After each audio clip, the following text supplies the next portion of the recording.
Of exactly তাই। Mostly ভীষণ ভালো এক্সপিরিয়েন্স, হ্যাঁ, ভালো থাকার এক্সপিরিয়েন্স।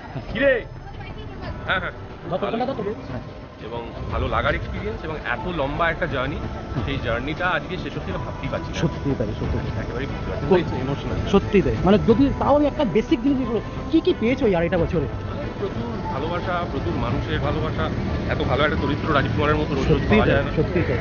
সমস্ত কিছু, এত ভালো একটা টিম, বন্ধু বান্ধব, অসাধারণ। সব থেকে কাকে মিস করবে বা কি মিস করবে? মেকআপ রুম একদমই তাই।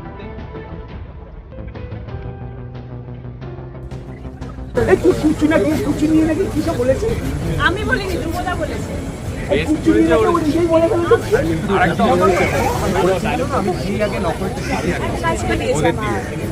পাশে দাঁড়িয়ে ছিল, আমি ভূতের জিজ্ঞেস করেছি ওকে, তুমি কি ভূতের ভয় পাই? না, ভূতের ভয় পাই কিনা, তবে এই যে টিকটিকির ভয় পাই। বলছে ওকে তো সেটা অনেকেই অনেক নাম করে ডাকে, তার মধ্যে একটা নাম ফুচু। এবার আমাকে তো বলতে হবে ফুচু কেন বলে ফেলেছি আমিও।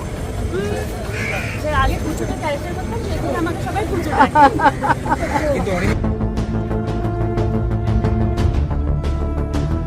আড়াই বছরের মধ্যে যদিও আমি খুব কম দিনের অতিথি ছিলাম, একদমই তাই। আমার কিন্তু যে কটা দিন ছিলাম, মাস 7-8 আমি ছিলাম, আমার চরিত্রটা ইন্ট্রোডিউস হলো, তারপরেই 7-8 মাস ছিলাম।